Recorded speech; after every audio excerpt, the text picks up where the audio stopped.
Joining me now here in Washington, Democratic Congressman Jim McDermott of Washington State and Elijah Cummings of Maryland. Gentlemen, thank you both so much for coming. Good to be with you. Good to be here. If I could sum up what David Axelrod just said, I think I would say that they basically believe there is no way the House of Representatives, now still controlled by Democrats, is going to walk away from this session without passing a tax cut extension bill. Yes? I think it's quite possible the tax cut extension will be passed, but not with my vote. And that's because, Candy, there are two things that I look at with regard to this deal that the president has structured. One, does it saddle our children with debt and increase the deficit over a course of time? But more importantly, does it create jobs? I mean, what part creates jobs? Now, when we look at the estate tax portion, and we also look at the various things that they're doing, it does not do that. In other words, the estate tax and giving tax cuts to the richest of the rich, it doesn't help create any jobs. I mean, your experts will tell you that. And so that concerns me greatly. And, you know, there have been some concerns about the way this was done, of course, whereby the House had absolutely nothing to do with this estate portion. We weren't even in the room. And so, again, Congressman McDermott, how much of it is a tonal thing here? You all seem, it's more than a policy disagreement from what I'm hearing. It is a feeling that you all did go out on a limb for him in health care, any number of issues in the first 2 years, and you feel now deserted by a guy who's tacking center. Well, can I say one thing about what your first question was? People seem to have forgotten the House of Representatives has passed an extension of middle-class tax cuts. Right. They are sitting on the desk in the Senate. We have also passed an extension of unemployment benefits. It is sitting on the desk in the Senate, be taken up tomorrow morning. McConnell said, I won't deal with either one of them. I want something for the rich.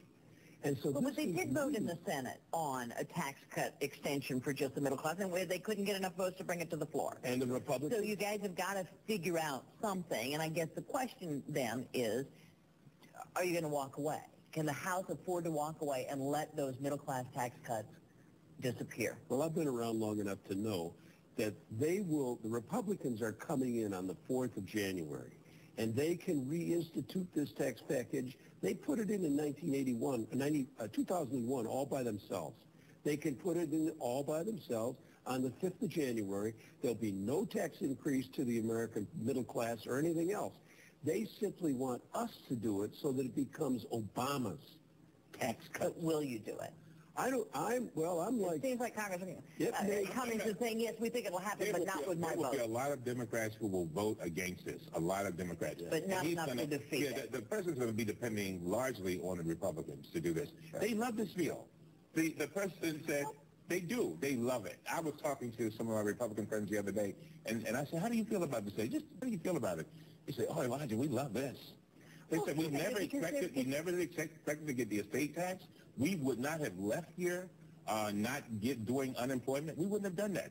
They also said, we expected that we were going to have a fight over the 250. This is like a gift to us. So they're happy with it. But let me first just tack down this one question. That is, you believe that this will pass, but probably with not either of your votes. Not just without our votes, but a lot of other Democrats votes. I am of the feeling that there is some chance it will pass. It may not pass. But it will come for a vote. It will come to a vote. Will put it for a vote. Okay. Yeah, okay. I don't think there's any doubt about that. So let me ask you about the package, because I've heard this argument, oh, this is a Republican package, and then you go and you break it down. It has a lot of things that you all have been wanting. It has an extension of the child care tax credit, an extension of the earned income tax credit. It has an extension of the college loan, the college tuition tax credit. It has a full year of unemployment benefits for the long-term unemployed. Why not just say, thank you very much, vote for the dang thing, and go home? But then you have to ask one question. At what price do you pay, and what price do our children and children yet unborn pay?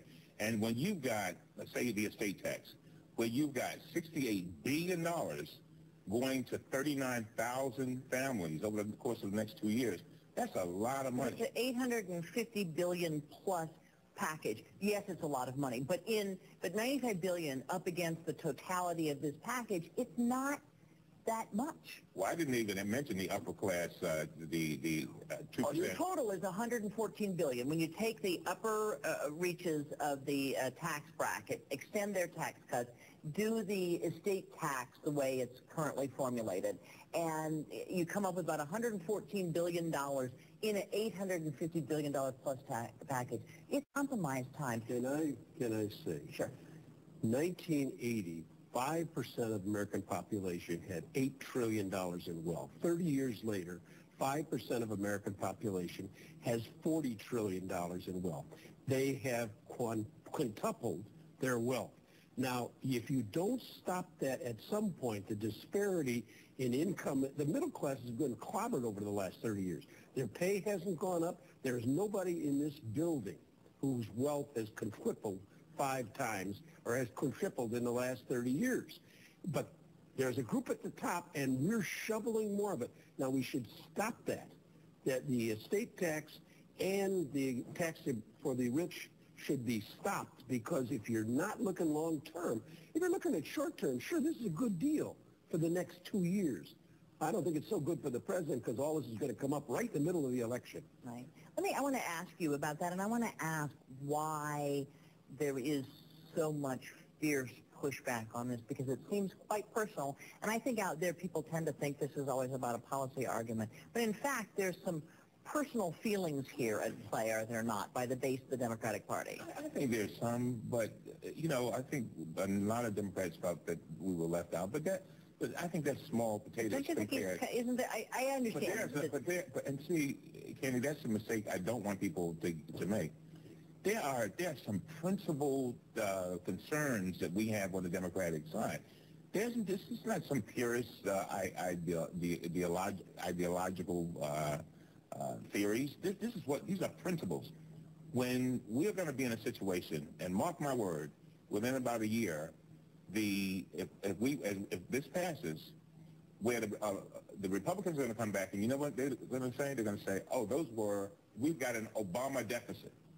And then the next day is we've got to now begin to cut programs. The very people that we are supposed to be helping, that you just talked about, are going to be hurt. And guess who else is going to be hurt? They're going to be governors all over this country who are going to be screaming. They're going to be screaming because they're not going to have the money to carry out the programs that they need to have. And they're going to blame it on this president and this Democratic Congress. And that's I guarantee you that's what's going to happen. Well, you got blamed in the last election because you're the party in charge. So that's kind of how that works. But what can the president do at this point to calm down your caucus? Calm down his rhetoric. Yeah, I think that'd be the best thing he should do.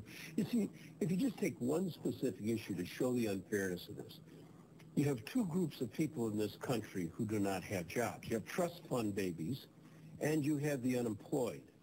And in his package, he gives $68 billion to the trust fund babies with security it's going to last 2 years. To the unemployed, he gives $56 billion. It's going to go for a year, and then it's sort of up to the Republican-controlled Congress to go into the second year. If he were serious about the unemployed, he would have put in 2 years. He would have demanded that he have 2 or 3 years of unemployment, because Bernanke is saying we're going to have high unemployment for the next 5 years. It's not going away. And any avoidance of that is simply not caring about the unemployed in this country. Moving on to the estate tax, too, you asked what could be done. I heard what Axelrod said this morning, and then I heard what Rove said on another network, Carl Rove said. And one of the things he said is, you know what, I'm kind of expecting that there is going to be some movement, some changes with regard to this estate tax. So, so here you have Rove, who's saying, yeah, I expect it. You have Republicans who love the deal. And I think and my constituents who are calling in are saying, we love the president, but we want him to fight. Even if he doesn't get every single thing he wants, we want him to fight. Let me ask you just as a real quick closing question.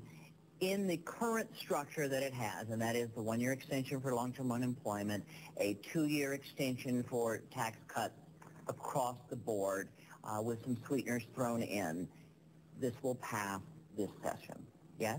Oh, I think it's going to pass. Oh, yeah. I don't know if it'll have all the elements you said. I expect that they will ultimately get a way to get it through by putting enough sweeteners in. They're adding all kinds of things. You look, it's getting thicker and thicker. And costlier and costlier. Costlier and adding to the deficit. Right. Big time. Okay. Thank you so much, Congressman Jim McDermott, Elijah Cummings. I really appreciate your being here.